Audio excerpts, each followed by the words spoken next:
வணக்க மக்களே, நாம இந்த ஆரோக்கியமான எச்சரிக்கை பதிவில் டைஃபாய்டு நோய்க்கான ஆரம்ப கட்ட அறிகுறிகள் என்ன, டைஃபாய்டு நோய் நமக்கு எப்படி ஏற்படுது, அதுக்கான சிகிச்சை முறையெல்லாம் என்னென்ன அப்படின்றத பற்றி தெளிவாக பார்ப்போம். டைஃபாய்டு அப்படின்றது ஒரு தொற்று பாக்டீரியா நோய். இது சால்மோனெல்லா டைஃபி அப்படின்னு சொல்லக்கூடிய பாக்டீரியாவில் ஏற்படுது.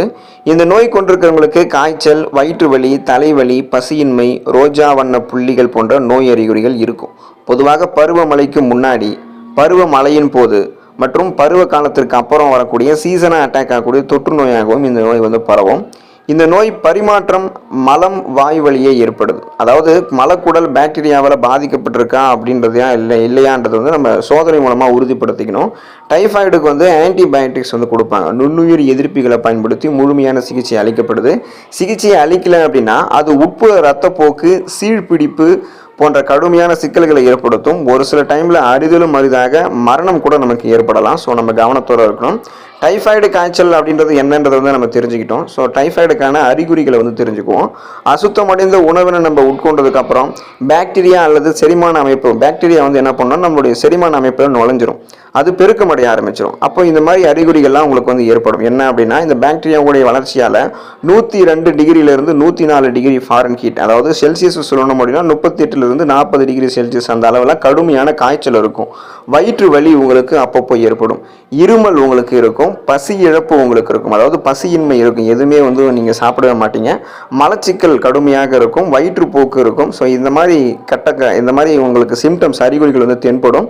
இந்த கட்டத்தில் சிகிச்சை அளிக்கப்படாமல் இருந்தீங்கன்னா இந்த காய்ச்சல் உங்களுக்கு மிகவும் மோசமடையலாம். அப்போது உங்களுக்கு இன்னும் பிற நிறைய அறிகுறிகளும் இந்த காய்ச்சல் ஏற்படுத்தும். அதாவது இந்த டைஃபாய்டு அப்படின்ற நோய் களைப்பை உங்களுக்கு ஏற்படுத்தும். ஸோ ஸ்ட்ரெஸ், டென்ஷனாகவே இருப்பீங்க. உடல் சோர்வாக இருக்கும்.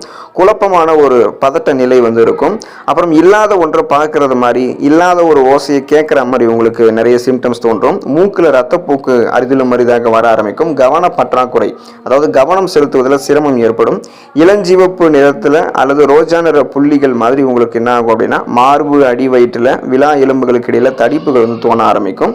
ஸோ இதெல்லாமே வலுவாக மற்றும் வளரக்கூடிய நோய் எதிர்ப்பு அமைப்பு காரணமாக குழந்தைகள் பெரியவர்களை விட குடற்காய்ச்சல் நோய் தாக்கத்தினுடைய குறைந்த அறிகுறிகளை இது காட்டும். ஸோ இது அனைவருக்குமே அட்டாக் ஆகும்.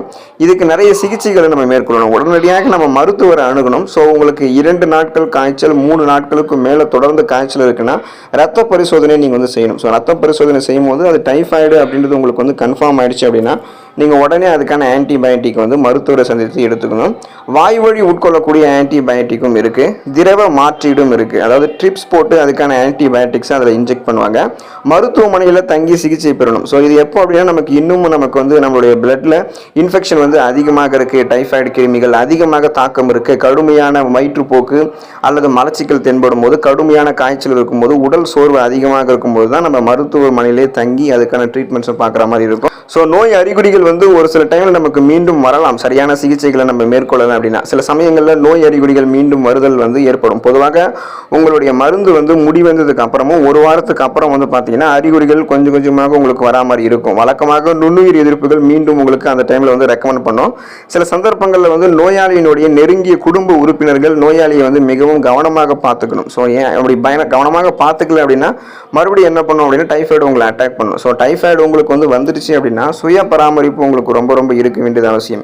ஏன்னா நம்ம அசுத்தமான நீரையோ, மலம் கலந்த தண்ணீரையோ, தூய்மை இல்லாத தண்ணீரையோ, உணவுப் பொருட்களை எடுத்துக்கொள்ளும் போது அதன் மூலமாக தான் நமக்கு டைஃபாய்டு ஏற்படுதுன்னும் போது, ஸோ அந்த பாக்டீரியா அட்டாக் ஆகாத அளவுக்கு அடுத்த டைம் நம்ம கை கால்களை நல்லா சுத்தம் பண்ணணும். கை கால்களை கழுவினதுக்கு அப்புறம் தான் உணவுப் பொருட்களை தொடரணும். ஏதாவது ஒரு வேலைகளை செஞ்சு முடிச்சதுக்கப்புறம் தூய்மையாக நம்மளை சுய பராமரிப்பு செய்து கொள்ள வேண்டியது அவசியம். அனைவருக்குமே முதலாக மருத்துவர்கள் ஆரம்ப நாட்களில் வீட்டில் முழு படுக்கை ஓய்வு எடுக்க ஆலோசனை சொல்லுவாங்க. ஏன் அப்படின்னு பார்த்தீங்கன்னா, டைஃபாய்டு வரும்போது நீங்கள் நல்லா ரெஸ்ட் எடுக்க ஆரம்பிக்கணும். ஸோ உங்களுடைய உடல் அப்போ தான் பலவீனமாக இருக்கும் இல்லையா? அப்போ அந்த அதாவது பலவீனமாக வீக்காக இருக்கும்போது பல்வேறு நோய் தொற்று உங்களுக்கு எளிதில் அட்டாக் ஆகிடும். அப்போ அந்த மாதிரி டைமில் நீங்கள் என்ன பண்ணணும் அப்படின்னா, உங்களுடைய இம்யூன் பவரை இன்க்ரீஸ் பண்ணணும், நல்லா ரெஸ்ட் எடுக்கணும்.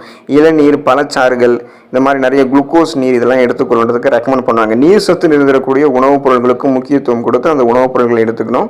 அரிசி உணவுகள், பழக்கலவை, எளிதில் வந்து செரிமானமாகக்கூடிய உணவுகளை எடுத்துக்கணும். ஏன்னா உங்களுக்கு செரிமான மண்டலம் கடுமையான அளவில் பாதிக்கப்பட்டிருக்கும். குடல் உங்களுக்கு நுண்ணுயிர் தொற்றுகளால் பாதிக்கப்பட்டிருக்கிறதால ஸோ உங்களுக்கு எளிமையாக செரிக்கக்கூடிய உணவை தான் கொடுக்கணும். கொழுப்பு நிறைந்திருக்கக்கூடிய நெய், பால் போன்ற உணவு வந்து சாப்பிடக்கூடாது.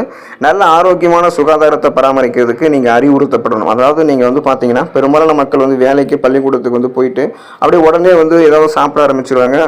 சுய பராமரிப்பு உங்களுக்கு இருக்காது. அந்த மாதிரிலாம் நீங்கள் இருக்கக்கூடாது. கவனத்தோடு இருக்க வேண்டியது அவசியம். ஸோ டைஃபாய்டு இருக்கும்போது முழு மருத்துவ பரிந்துரையின்படி மருந்துகளை எடுத்துக்கொண்டு அந்த நோய்களை வந்து விரட்டிடுங்க. அதுக்கப்புறம் டைஃபாய்டு உங்களுக்கு அடிக்கடி வருதுன்னா இம்யூன் பவர் உங்களுக்கு வந்து குறைஞ்சிருக்குன்றது அர்த்தம். ஸோ இம்யூன் பவரை நீங்கள் இன்க்ரீஸ் பண்ணுறதுக்கான உணவுகளை சாப்பிடணும். விட்டமின் சி என்று சொல்லக்கூடிய உயிர் சத்து நிறைந்திருக்கக்கூடிய ஆன்டி ஆக்சிடென்ட்கள் நிறைந்திருக்கக்கூடிய உணவுகளுக்கு முக்கியத்துவம் கொடுத்து அந்த உணவுகளை எடுத்துக்கணும். அதையும் தாண்டி உங்களுக்கு ரொம்ப நீங்கள் வீக்காக இருக்கீங்க, அடிக்கடி டைஃபாய்டு வருதுன்னா டைஃபாய்டு தடுப்பூசி போடணும். டைஃபாய்டு தடுப்பூசி போடும்போது மீண்டும் அந்த டைஃபாய்டு வராமல் உங்களுக்கு தடுக்கப்படுவதற்கான வாய்ப்புகள் அதிகம். எனவே இந்த டைஃபாய்டு நோய் ஒரு கடுமையான நோய் தான். அதனால நம்ம முதல்ல ஆரம்ப கட்ட அறிகுறிகளிலே நம்மளுடைய பிளட் செக், ரத்த பரிசோதனை செஞ்சு அது கன்ஃபார்ம் ஆச்சுன்னா அதுக்கான மருந்துகள், அந்த ஆன்டிபயோட்டிக் எடுத்துக்கொண்டு மீண்டும் அந்த நோய் வராமல் தடுக்கப்பட்டு நலமோடு இருங்க. அடுத்த பயனுள்ள பதிவில் மறக்காமல் சந்திப்போம். நன்றி மக்களே.